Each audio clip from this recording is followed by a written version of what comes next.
They say a village never truly disappears. As long as someone remembers it, it lives on. But what happens when a place vanishes so quickly, so completely, that it feels like the earth itself swallowed it whole?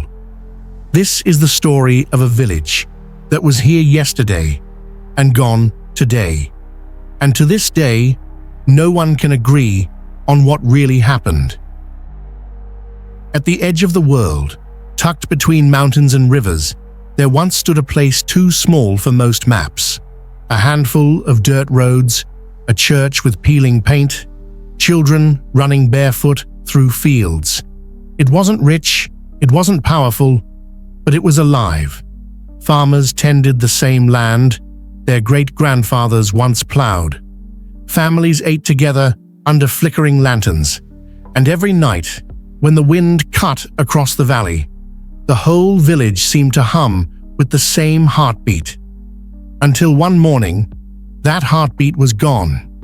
Travelers who passed through found houses abandoned, meals still sitting on tables, tools left in the soil as if dropped mid-stroke. There were no bodies, no signs of violence, no goodbyes, just silence. An entire community erased overnight. Local legends sprang up almost immediately. Some swore it was a curse, punishment for an old betrayal. Others whispered about spirits, about the land reclaiming what was stolen from it.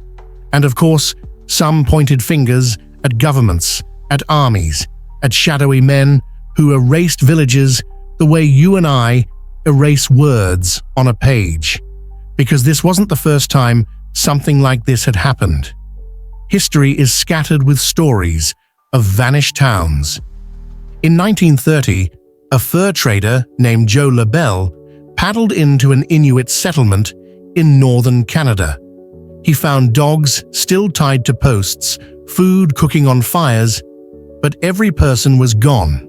No footprints leading away, no explanation.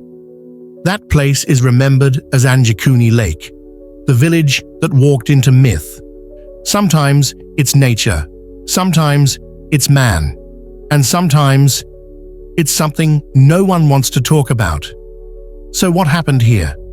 The first theory was environmental disaster.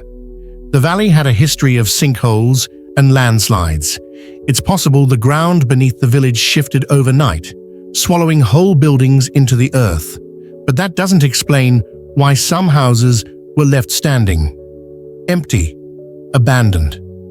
The second theory was war.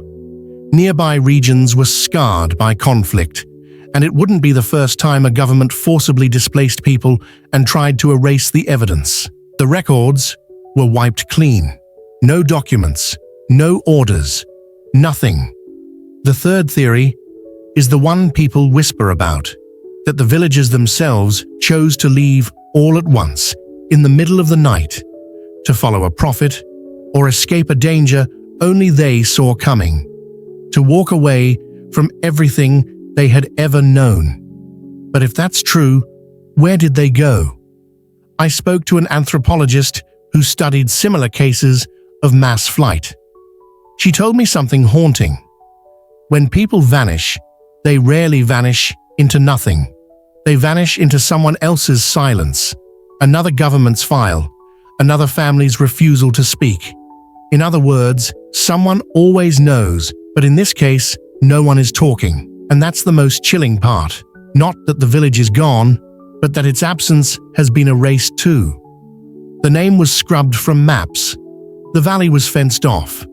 And when you ask locals about it, they look away. They change the subject.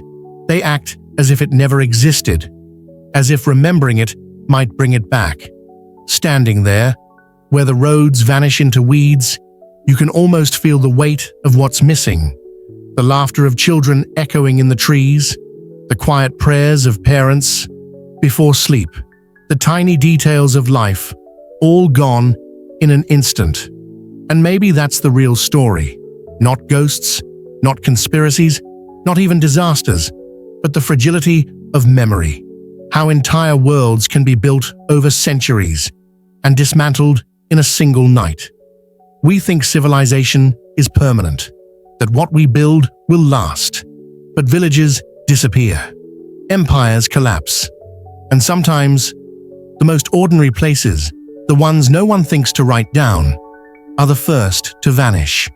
If you ever find yourself wandering through that valley, you might not see ruins, you might not see proof. You'll just see wind moving through empty fields, like a breath that was never meant to end.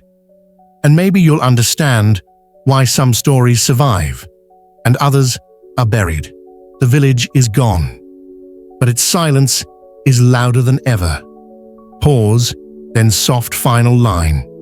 Because sometimes the most haunting mystery isn't what we lost, it's how quickly we forget.